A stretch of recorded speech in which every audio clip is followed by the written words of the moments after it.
ভক্তির ভূমি বৃন্দাবন, যেখানে প্রতিটি ধূলিকণা রাধাকৃষ্ণের নাম জপ করে।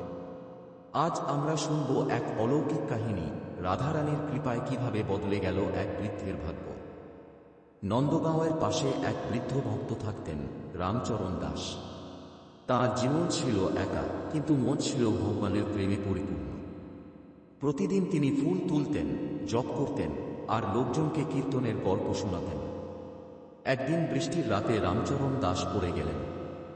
তখন হঠাৎ এক কিশোরী এল, বলল, বাবা, আপনি পড়ে গেছেন, আসুন আমি সাহায্য করি। সে নিজ হাতে ধরে তাকে মন্দিরে পৌঁছে দিল। তারপর হঠাৎ মিলিয়ে গেল। পরদিন সেই স্থানে তিনি দেখলেন একটি সুন্দর পদচিহ্ন, ফুলের পাপড়ি ছড়ানো আর চন্দনের সুবাস। আশেপাশের সাধুরা বলল, এটা কোনো সাধারণ কিশোরী নয়, এ ছিল স্বয়ং শ্রীমতী রাধারানী।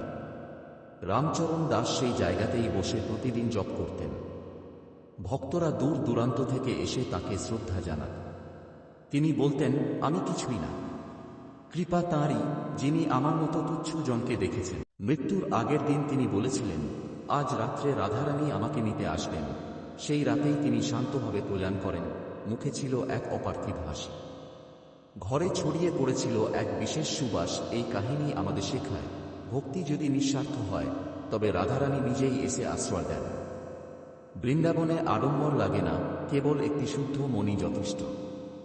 ভক্তি করো, নাম জপ করো, রাধারানী সবই জানেন। জয় শ্রী রাধা।